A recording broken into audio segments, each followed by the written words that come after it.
It has been said that if there is ever to be such a thing as a true universal language, it will most likely be expressed in the realms of mathematics, geometry, energy patterns, and frequency. Could it be that this language, or at least the foundation of it, already exists here on Earth? Is it possible that over the course of thousands of years, we have been somehow guided in the process of creating this new form of communication? And if so, what type of information will be conveyed through it that could not be expressed any other way? In the search for answers, we must be prepared to trek through both time and space, to open our eyes and minds wide enough to notice compelling coincidences, and to stand back far enough to see if the building blocks of some kind of mathematical, spatial, frequency-based language emerge. But before we begin our journey, we will pause here in the present day to notice some of the ways that we measure and tabulate the world around us. This is an important step, for how we count and measure things can be as revealing as why we count them. First, we will take a look at the way we measure time. For all practical purposes, the smallest unit is 1 second, and we all know it takes 60 seconds to make a minute, and then 60 of these minutes to make an hour. This hour, of course, is the unit by which we divide our days, and these days become months, years, decades, centuries, and so on.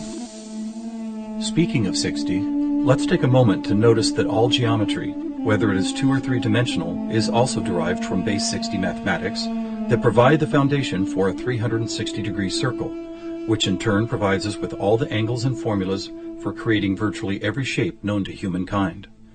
Now let's look at how many cultures from all over the world have chosen to count and group things. Right away, we see that we have been attracted to the number 12. 12 eggs in a dozen, 12 months in a year, 12 inches in a foot, 12 signs of the zodiac. Strangely, whether it's tallying disciples or mythical gods, the number 12 appears often in the telling of our greatest stories about ourselves. And what about distance? Your local town might be measured in meters or other units, but when we talk about measuring our planet, the standards we all use revert back to base 60 units of miles, minutes, or geometrical degrees. Are you noticing the pattern here? We seem to be encountering a lot of 12s and 60s. Are they related? And if so, how? To answer that piece of the puzzle, we must travel roughly 5,000 years back in time to visit the ancient Sumerian culture of Mesopotamia, for here is where our 1260-based math comes from. This counting system, which was invented by the same people who produced the world's first written language, involved counting the knuckles of the 4 long fingers on one hand and then multiplying them by all 5 digits on the other hand. If you do this, you will get a maximum number of 12 knuckles times 5 fingers, which of course totals 60. How these cosmic jumps in language and mathematics occurred so suddenly is open to debate, but it is interesting to note that the ancient Sumerians themselves wrote about being given this information by sky god visitors they called the Anunnaki. Who and what the Anunnaki were is a hotly contested subject, but one thing that cannot be denied is the fact that over 5,000 years ago, a mathematical system was born that incredibly still serves us today. So now that we have our various units of measurement, all based on the Sumerian 1260 counting system, let's jump forward to a few pivotal moments in history and see what other numbers, patterns, and synchronicities appear. In the 6th century BC, on the Greek island of Samos, the famed mathematician Pythagoras led a school of thought that married philosophy, mathematics, music, and of course geometry. And while Pythagoras did not discover advanced geometry, he did apply it in new ways, especially to music. For instance, he noticed that when a tauten string was plucked, it would create a tone. And when that string was divided in half, it would make the same tone, only twice as high in pitch. Pythagoras then came up with numerical ratios based on harmonic fifths, and this led to the creation of the musical scale found at the root of most modern music. It is important to note that according to Pythagoras, all musical notes were found by using mathematics, and as such were given number values according to their placement in a kind of master grid. For instance, by using fifths beginning from note number 1, he was eventually guided to note 27. And to find the same note twice as high in pitch, he simply kept doubling it to 54, 108, 216, 432, and so on up the scale.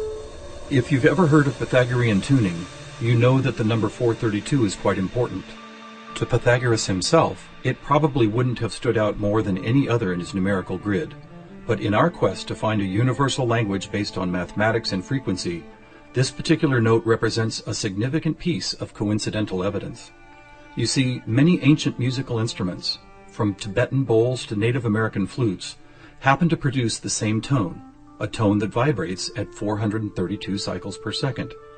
That's compelling, but even more intriguing is the fact that Pythagoras was not calculating vibration cycles to find tone 432. It just happens to be the same number. What's more, for decades, most modern musical instruments were also tuned to this same fourth octave A, with a value of 432 cycles. How could this be? Who chose this particular note as the keystone for instrument tuning, and more importantly, why? Here is where a deeper mystery begins to emerge, and to explore it we will need to go back to Pythagoras' other passion, geometry. It is not an exaggeration to say that to Pythagoras and his disciples, geometry and math held a key to the nature of all life everywhere, and maybe it does. Let's look at the first four geometric shapes, the circle, triangle, square, and pentagon. In each of them are angles of degrees that, when added together, always total a specific number relative to that particular shape.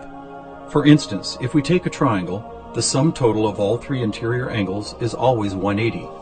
For both the square and circle, it is 360. For a pentagon, it is 540.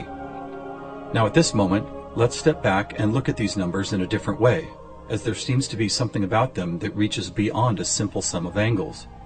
Did you notice that they happen to be in the same numerical neighborhood as tone 432? What's more, they all add up to 9, just like 432. As an experiment, let's take a look at the numbers found in basic geometric shapes, then apply those numbers as vibration cycles to hear the tones they produce. First, let's listen to what the 180 total degrees contained in a triangle sound like.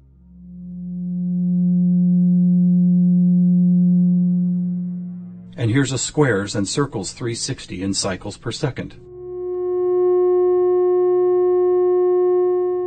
A perfect octave up from the triangle. What about the pentagon at 540? That sounds like a harmonic fifth of the other two. That's interesting. What are these tones? They are F sharp and its perfect harmonic fifth of C sharp. Let's keep going. What does a hexagon 720 sound like? Another F sharp. Here's a seven-sided septagon, which totals 900. This is an A sharp, which happens to be the note required to complete an F sharp major chord in perfect three-part harmony.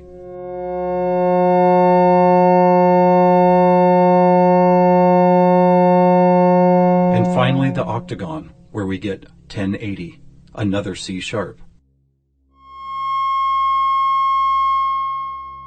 Suddenly, geometry is expressed by tones, and these tones just happen to create the most beautiful form of music, a perfect three-part major chord in the key of F sharp.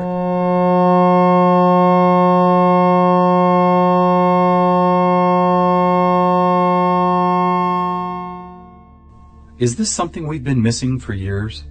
Is it important?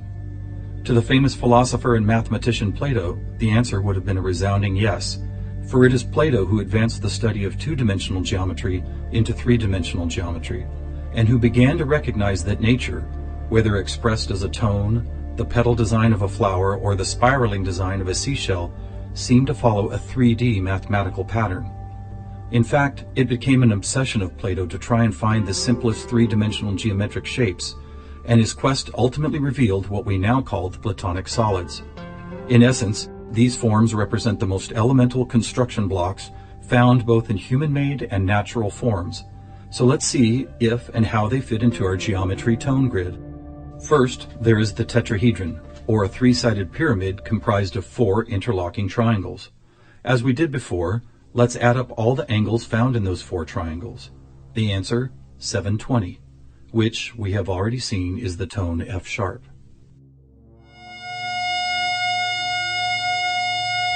Next we have the cube, whose six 360-degree squares totals 2160.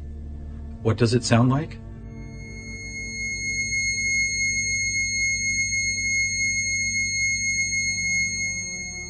2160 is a high C sharp, and as you will see later, a very interesting number for other reasons as well.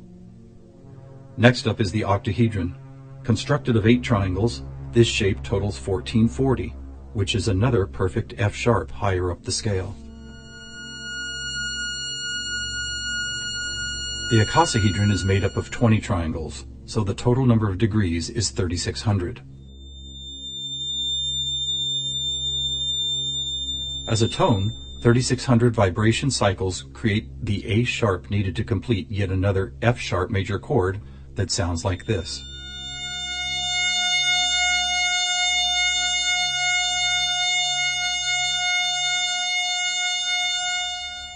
At this point, we have seen how 2- and 3-dimensional geometry can be expressed by the notes found in an F sharp major chord. Could this also be true with what is known as sacred geometry? To find out, we will first need to build a design called the germ of life, which, when repeated, goes on to reveal the seed of life, then flower of life pattern found at sacred sites all over the world. First, we start with a circle at 360 degrees, which is the familiar F sharp. We then add our second circle, bringing the total to 720, another F sharp.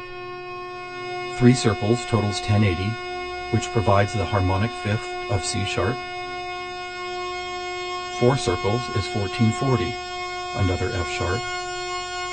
5 circles totals 1800, or the A sharp needed to once again provide the harmonic third of an F sharp major chord. And finally the 6th circle, which brings the total to 2160, another C sharp. Amazing! It's as if we can now both see and hear the flower of life pattern that has intrigued humankind for thousands of years.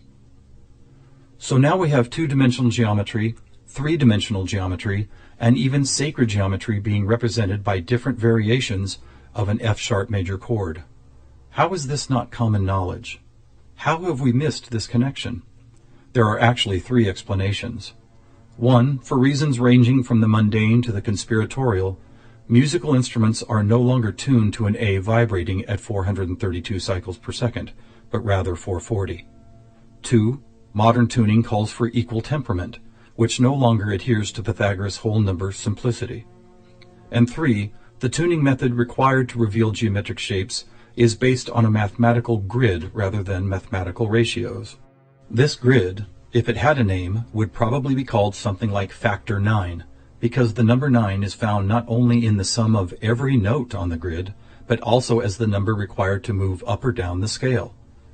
For instance, if we started at note A at 216 cycles, all we would have to do is add or subtract the number 9 to reveal all the other tones in that octave. And it is here, on this incredible factor 9 grid, that we find not just some of our geometric numbers, but all of them. Conversely, modern A440 tuning reveals not one correlation to geometric numbers. Now let's go back for a moment and take a look at one of these numbers, 2160, the number expressed by both the cube and the germ of life pattern. You may have already noticed that without the 0, it is exactly half of our magic 432. That's worth noting, but what is even more intriguing is the way this number keeps showing up in other large-scale measurements. To discover one of these measurements, we will need to jump forward from Plato's time to when the Mayan civilization was flourishing. Roughly 1500 years ago, Mayan stargazers were the most accomplished astronomers the world had ever known. Their concept of cyclical time led to many incredible discoveries: the accurate length of a year, the exact dates of seasonal changes, even the moments when solar and lunar eclipses would occur. But their most amazing discovery was of something known as the precession of the equinox, which makes note of a very slow wobble of Earth's axis. Somehow aware of the fact that this wobble takes 25,920 years to complete, the Mayans called this cycle one great year, with each of its 12 great months requiring 2160 Earth years to complete. And what about this? Did you know that the diameter of our moon, when measured in miles, also happens to total, you guessed it, 2160? Lastly, watch what happens when we apply simple division to this highly synchronous number. 2160 divided by 2 is 1080, the angle sum of the octagon. By 3, 720, the total of the hexagon. By 4, 540, the pentagon. By 5, Are you ready? It's the ketone of 432. And by 6, 360, the number of both the square and circle. All F sharps and C sharps, with our 432A thrown into the mix, as if it were some kind of clue to solving a cosmic riddle. Maybe we should look at this number even more closely. As we've stated, our closest celestial neighbor, the Moon, is 2160 miles across, and 216 is exactly half of 432. What about the other large object in our sky? Were you aware that our Sun is 864,000 miles across? Incredibly, where the Moon's base number sequence is half of 432, the Sun's number sequence is exactly twice 432. And do you know how many seconds there are in a day? 86,400, or 43,200 for the 12 hours of day, and 43,200 for the 12 hours of night. Or try this. Take the 360 degrees found in the circular shape of our Sun and Moon, and then multiply it by the 12 hours of either day or night. The answer, 4320. Or how about this? What is the only whole number that when squared comes to within 0.01% accuracy to measuring the speed of light? 432. What is going on here? We have all these different things: Earth cycles, time and celestial measurements, geometry, sonic frequency, yet they are all represented by the same numbers over and over again. To answer that, we must search for the factor common to all of them, and that common factor is the 5,000-year-old Sumerian 1260 counting system. It is what gave us the inches to a foot, the seconds to a minute, and the 360 degrees in geometry. It's almost as if the sky god visitors, who the Sumerians called the Anunnaki, provided humanity with a counting system that would lead to the discovery of these synchronicities. Could it be that the number 432 really is some kind of cosmic key that unlocks a language of higher understanding? And if so, have these sky visitors ever been back to make sure we don't miss the importance of the 432 matrix?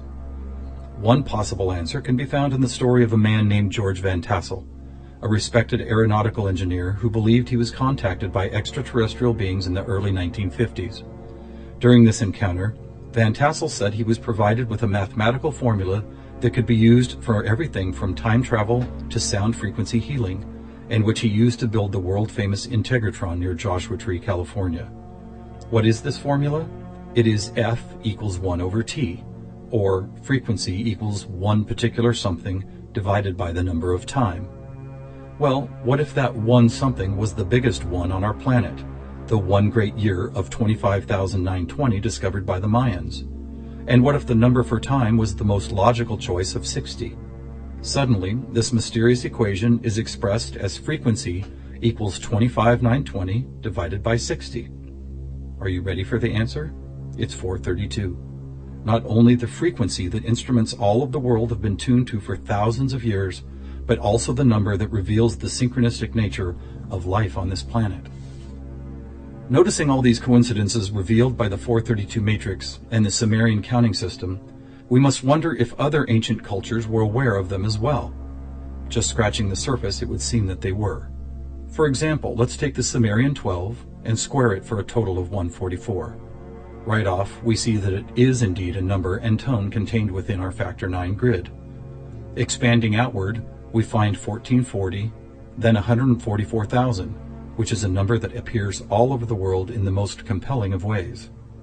Take, for instance, the Great Pyramid of Giza. It happens to have been covered with 144,000 smooth white casing stones. To ancient Mayans, 144,000 days was the length of their 394-year back tune, a time cycle which has just begun again. In the Bible, we read that there will be 144,000 chosen ones redeemed from the earth prior to the apocalypse. Obviously, number sequences like these have been significant to many different cultures and religious sects, and to one enigmatic group in particular, the Freemasons. Were the earliest Masons, the supposed keepers of sacred information, also aware of the factor 9 grid, the 432 key, and the number 144,000? Their infatuation with the numbers 3 and 13 might be telling. For instance, if you divide 144,000 by 432, the answer is 333.3 into infinity. Or take a look at the back of a dollar bill. That famous unfinished pyramid could be revealing some interesting clues. For instance, there are 13 steps climbing the pyramid, and 13 times 33.3 is 432.9. Even the shape of the flat-topped pyramid appears to be made as if someone had drawn 4 dots in a line, then 3 above it, then 2 above that, and then connected those dots to reveal this iconic shape. And of course, let's not forget that the square root of our all-important factor 9 grid is 3 threes. Who else knew about 432? The answer is surprising. In India, large cycles of time are called Kali Yugas, and each one is 432,000 years long. In fact, the number 432 appears so often in sacred structures and myths, from Stonehenge to the pyramids, that author Joseph Campbell could not help but see it as the most important mythological number in history. So what do we have here? What is it that's trying to be expressed by all of these coincidences? One answer is that over the course of history, we have been somehow guided toward both the subconscious creation and eventual conscious recognition of a grand pattern based on frequency, mathematics, time, space, and geometry. Quite possibly, these synchronistic numbers, shapes, and tones represent the building blocks of a language that we do not yet fully understand, but could turn out to be the most important language we will ever learn.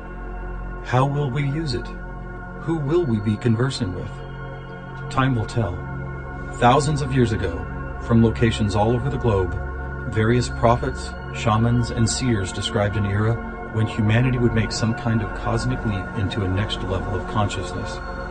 Here, at the dawning of the age of Aquarius and the start of a new Mayan Baktun cycle, maybe it's happening.